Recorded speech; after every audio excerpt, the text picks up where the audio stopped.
କହିବା ରାଜନୀତି ଯେତେବେଳେ ନିର୍ବାଚନରେ ତ କହିବାରେ କାହାକୁ ମନା ନାହିଁ। ଉଭୟ ସବୁ ଦଳ କୁହନ୍ତି ସେମିତି ମାନେ ଅତି ବାସ୍ଫୋଟ ମାରିଲା ଭଳି ବୟାନ ଦିଅନ୍ତି। ପ୍ରଧାନମନ୍ତ୍ରୀ ମଧ୍ୟ ସେୟା କରିଛନ୍ତି। କିନ୍ତୁ ଏଇଟା ସତ ଯେ ତାଙ୍କୁ ଯେଉଁ କଥା ମୁଁ କହୁଥିଲି ଯେ ଏଥର ତାଙ୍କର ହୁଏତ ହୃଦବୋଧ ହେଇଛି ଯେ ଏଥର ଗୋଟେ କ୍ଷମତାକୁ ଆସିବାର ସମ୍ଭାବନା ସୃଷ୍ଟି ହେଇଛି। ଦେଖନ୍ତୁ ବ୍ରହ୍ମପୁର ଲୋକସଭା ନିର୍ବାଚନ ମଣ୍ଡଳୀ ଅନ୍ତର୍ଗତ ଯାହା ଭୋଟିଂ ହେଇଛି ଗତକାଲି 58 ତ ନୁହେଁ 63% ଫାଇନାଲ ହେଇଛି ଏବଂ ଯେଉଁଟା ଅତ୍ୟନ୍ତ ନୈରାଶ୍ୟଜନକ ବୋଲି କୁହାଯାଇପାରିବ। କାହିଁକିନା କାଲି ଯେଉଁ 4ଟି ଲୋକସଭା କ୍ଷେତ୍ର ଭିତରେ ନିର୍ବାଚନ ହେଇଛି ତା ଦେହର ଆଭରେଜ ହେଉଛି 73%, 73%। ତା ଦେହରେ ମାତ୍ର 63% ମତଦାନ ହେବା ନିଶ୍ଚିତ ଭାବରେ ଗୋଟେ ଶୁଭ ସୂଚନା ନୁହେଁ, ଗଣତନ୍ତ୍ର ପାଇଁ ଶୁଭ ସୂଚନା ନୁହେଁ କିମ୍ବା ଶାସକ ଦଳ ପାଇଁ ମଧ୍ୟ ଗୋଟେ ଶୁଭ ସୂଚନା ନୁହେଁ। ଏ ଜଣାପଡ଼ୁଛି ଯେ ଲୋକଙ୍କ ଭିତରେ ଭୋଟକୁ ନେଇକରି ଖୁବ୍ ବେଶୀ ଆଗ୍ରହ ବ୍ରହ୍ମପୁର ଲୋକସଭା ନିର୍ବାଚନ ମଣ୍ଡଳୀରେ ନାହିଁ। ଏହା ହିଁ ସୂଚାଉଛି ଗତକାଲିର ମତଦାନ। ଦେଖନ୍ତୁ କିଏ ଜିତିବ ଏଇଟା ମୁଁ ଭାବୁଛି ଭବିଷ୍ୟବାଣୀ କରିବାଟା ଅତ୍ୟନ୍ତ ମୂର୍ଖାମୀ ହେବ।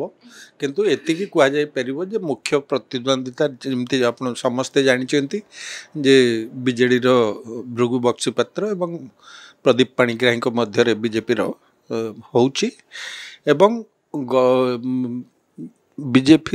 ବିଜେଡ଼ିର ଯେଉଁ ତୃଣମୂଳ ସ୍ତରରେ ସଂଗଠନକୁ ଦେଖିଲେ ଏବଂ ଗତ ନିର୍ବାଚନରେ ତାଙ୍କର ଫଳାଫଳକୁ ଦେଖିଲେ ନିଶ୍ଚିତ ଭାବରେ ଟିକେ ସାମାନ୍ୟ ବିଜେଡ଼ିର ପଲ୍ଲା ଭାରି ଅଛି ବୋଲି କୁହାଯାଇପାରିବ। ଏବଂ ଗତ ଥର ଭୃଗୁ ବକ୍ସିପାତ୍ର ସେ ବିଜେପିର କ୍ୟାଣ୍ଡିଡେଟ୍ ଥିଲେ ଏବଂ ବେଶ ଭଲ ଫାଇଟ୍ ଦେଇଥିଲେ, ପାଖାପାଖି 3.5 ଲକ୍ଷ ଭୋଟ ପାଇଥିଲେ। ଏଥର ସେ ବିଜେଡ଼ିରୁ ଛିଡ଼ା ହେଇଛନ୍ତି, ତେଣୁକରି ବିଜେଡ଼ିର ଯେଉଁ ସଂଗଠନ ତାର ଫାଇଦା ତାଙ୍କୁ ମିଳିବ। ଏବଂ ପ୍ରଦୀପ ପାଣିଗ୍ରାହୀଙ୍କ ବିରୁଦ୍ଧରେ ଯେଉଁ ଗୁରୁତର ଅଭିଯୋଗ ସବୁ ରହିଛି ଏବଂ ସିଏ ବର୍ତ୍ତମାନ ବିଜେପି ତରଫରୁ ଛିଡ଼ା ହେଇଛି, ତାଙ୍କର ଗ୍ରହଣୀୟତା କେତେ ଦୂର ଅଛି ମୋର ତାକୁ ନେଇକି ବି ଲୋକଙ୍କ ମନରେ ସନ୍ଦେହ ଅଛି। କାହିଁକିନା ବିଜେପିର ଯେଉଁମାନେ ପାରମ୍ପରିକ ନେତା, ଗତକାଲିର ଘଟଣା ଆପଣ ସେଇଟା ହିଁ ସୂଚାଉଛି। ଶିବଶଙ୍କର ଦାସ ଯିଏକି ଏକଦା ବିଜେପିରେ ଥିଲେ, ସେ ବର୍ତ୍ତମାନ ସ୍ୱାଧୀନ ପ୍ରାର୍ଥୀ ହିସାବରେ ନିର୍ବାଚନ ଲଢ଼ୁଛନ୍ତି। ତ ବିଜେପିର ଅନେକ କର୍ମୀ ଏବଂ ସ୍ଥାନୀୟ ନେତା ଯେଉଁମାନେ ପ୍ରଦୀପ ପାଣିଗ୍ରାହୀଙ୍କୁ ଗ୍ରହଣ କରୁନାହାନ୍ତି, ଏ ସବୁଯାକ ଫ୍ୟାକ୍ଟରକୁ ମିଶେଇକିରି ମୁଁ କହିପାରିବି ଯେ ସାମାନ୍ୟ ଏଜ୍ ନିଶ୍ଚିତ ଭାବରେ ବିଜେଡ଼ି ପ୍ରାର୍ଥୀଙ୍କର ଅଛି। କାଲିର ଯେଉଁ ଘଟଣା ହେଲା, ଜଣେ ନେତାଙ୍କୁ ମାଡ଼ ମାରିବା କେତେ ଦୂର ଠିକ୍ ରହିଲା? ଠିକ୍ ବୋଲି ତ କୌଣସି ଲୋକ କହିବ ନାହିଁ। କେହି ବି ଯିଏ ଗଣତନ୍ତ୍ରକୁ ଭଲ ପାଏ ସେ କେବେ ବି କହିବନି ଯେ ଯାହା ହେଲା ଠିକ୍ ହେଲା। ନିଶ୍ଚୟ ଭୁଲ ହେଲା ଏବଂ ସିଏ ପୁଣି ନିଜେ ଜଣେ ପ୍ରାର୍ଥୀ, ତେଣୁକରି ଗଣତନ୍ତ୍ରରେ ଯେଉଁ ବିଶ୍ୱାସ ରଖୁଥିବା କୌଣସି ଲୋକ କୌଣସି ପ୍ରକାରର ହିଂସାକୁ ପ୍ରଶ୍ରୟ କେବେ ଦେବା ଉଚିତ ନୁହଁ କି ତାକୁ ସମର୍ଥନ କରିବା ଉଚିତ ନୁହଁ। ତେଣୁକରି ଯାହା ହେଲା ଆଦୌ ଠିକ୍ ହେଲା ନାହିଁ ଏବଂ ସେଇଥିପାଇଁ ସେ ଗିରଫ ହେଇକରି ଆଜି ଜେଲରେ ଯାଇଛନ୍ତି। ସ୍ୱାଧୀନ ପ୍ରାର୍ଥୀ ଭାବରେ ଠିଆ ହେଇଥିବା ଶିବଶଙ୍କର ତାଙ୍କ ଉପରେ ଆକ୍ରମଣ କରିଥିବା ଯେମିତିକି ସୂଚନା ମିଳିଛି, ଜେଲରୁ ଜାମିନ ମିଳିବ ବୋଲି ଆପଣଙ୍କୁ ଲାଗୁଛି କି ଯେ ଗୋଟେ ନେତାଙ୍କ ଉପରେ ମାଡ଼ ମାରି ସାରିଲା ପରେ? ନାଇଁ, ଦେଖନ୍ତୁ କ'ଣ ଚାର୍ଜ ଲଗା ହେଇଛି ତା ଉପରେ ନିର୍ଭର କରିବ ଯେ ତାଙ୍କୁ ବେଲ୍ ମିଳିବ କି ନାହିଁ। ମୁଁ ଜାଣିନି କେଉଁ ଦଫା ତାଙ୍କ ବିରୁଦ୍ଧରେ ଲାଗିଛି। ଯଦି ଅତି ସଙ୍ଗୀନ ଦଫା ଲାଗିଥିବ ତାହେଲେ ବେଲ୍ ମିଳିବାରେ ହୁଏତ ଡେରି ହେବ, ନହେଲେ ଯଦି ଖାଲି କେବଳ କୋହଳ ଦଫା ଲାଗିଥିବ ତାହେଲେ ହୁଏତ ଜଲ୍ଦି ମିଳିଯିବ ଜାମିନ। କିନ୍ତୁ ଯାହା ବି ହେଉ ନିର୍ବାଚନ ସରିଯାଇଛି, ତେଣୁକରି ତାର ଫଳାଫଳକୁ କୌଣସି ବାଟରେ ସେ ପ୍ରଭାବିତ କରିବ ନାହିଁ। ଯେହେତୁ ଯେତେବେଳେ ଗଣ୍ଡଗୋଳ ହେଲା ସେତେବେଳକୁ ଭୋଟିଂ ସମୟ ସରିଯାଇଥିଲା, ତେଣୁକରି ଇଭିଏମ୍ରେ ବନ୍ଦ ହେଇସାରିଛି ଲୋକଙ୍କ ମତ। ଫଳାଫଳକୁ କୌଣସି ପ୍ରକାର ପ୍ରଭାବିତ କରିବ ନାହିଁ। କିନ୍ତୁ କେଉଁ ଦଫା ଲାଗିଛି ତା ଉପରେ ନିର୍ଭର କରିବ ଯେ ତାଙ୍କୁ କେତେ ଶୀଘ୍ର ବା କେତେ ଡେରିରେ ଜାମିନ ମିଳିବ। ମୋଦି ବାରମ୍ବାର ଓଡ଼ିଶା ଭିଜିଟ୍ କରୁଛନ୍ତି ସାର୍, ଆପଣ ଦେଖିପାରୁଥିବେ ବ୍ରହ୍ମପୁର ମଧ୍ୟ ସେ ଭିଜିଟ୍ କରିବେ, ତ ୟାର କିଛି ଇଫେକ୍ଟ ପଡ଼ିବ କି? ନିଶ୍ଚୟ ପଡ଼ୁଛି। ଏଇଟା ସ୍ପଷ୍ଟ ଜଣାପଡ଼ୁଛି ଯେ ତାର ପ୍ରଭାବ ପଡ଼ୁଛି ଏବଂ ମୋଦି ଏବଂ ବିଜେପିର ଶୀର୍ଷ ନେତୃତ୍ୱ ତାଙ୍କୁ ଏଥର ଗୋଟେ ପ୍ରଥମ ଥର ପାଇଁ ହୁଏତ ତାଙ୍କର ହୃଦବୋଧ ହେଇଛି ଯେ ଓଡ଼ିଶାରେ ଆମେ को गादीच्युत करिकी एथर क्षमता को आसबार गोटे संभावना सृष्टि होती जो कि सारा देश में निर्वाचन होते भी एवं प्रधानमंत्री दलर सबुठु स्टार प्रचारक होते भी ओडिशा को घन घन आसुंच 20 तारिख में पुणी आसक जाऊँच हुए तो लास्ट फेज पुणी आसवे तेणुक जना पड़ जाऊँचा एथर तर फोकस अच्छी दुईटी कारण प्रथम हूँ विधानसभा निर्वाचन में सी एथर क्षमता को आसबार संभावना देखुं द्वितीय जहाँ रिपोर्ट एपर्यंत 4टा फेज आसूची विभिन्न राज्य से जना पड़े अनेक जगार हुए तो गत थर जो भाई प्रदर्शन करथिला बीजेपी से प्रदर्शन हुए तो रिटेन एथर न करि पारे अनेक जगार जो बहुत भल फलाफल करथिला सेति किछि संख्या तांकर लोकसभा रे कमिबो एवं से जो कमिबो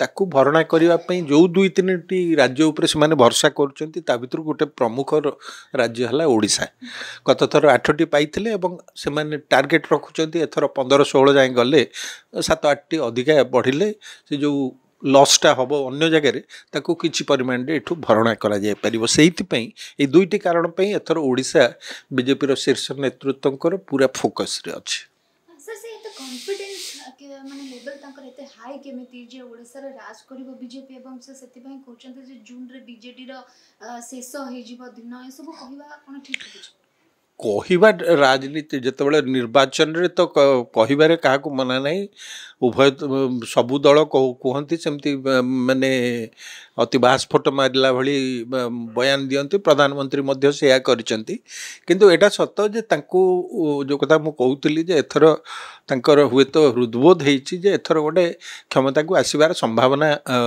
सृष्टि हेछि जो कि एभली बयान सब आसूची एवं तार गोटे बड़ कारण है जे लोकों भितर गोटे धारणा वर्तमान सृष्टि होती कर्तृत्व आउ दल उपर नहीं वर्तमान अन्य जड़े क्षमता केन्द्र सृष्टि होती जी कि सबू परिचालित करुँच निर्वाचन रणनीति ठू आरंभ करी दलीय प्रार्थी किए हम ताकू निर्धारण करने सहित दलीय मुख्य जी कि तांकर स्टार भोट कैचर सी कौटिकी जीवे न जीवे कौन कहे न कहे सबू किछि सी नियंत्रण करुँच जोटा को एवं ताकू अनेक देखुं जे नवीन पर सी उत्तराधिकारी तांकर हेबे जोटा अनेक लोक साधारण लोक जो मानकर कौन सी पार्टी एफिलिएशन नहीं से मैंने पसंद करूना ग्राउंड लेवल मु भी जी रिपोर्ट पाऊँ मु जानुची आविर्भाव को लेकर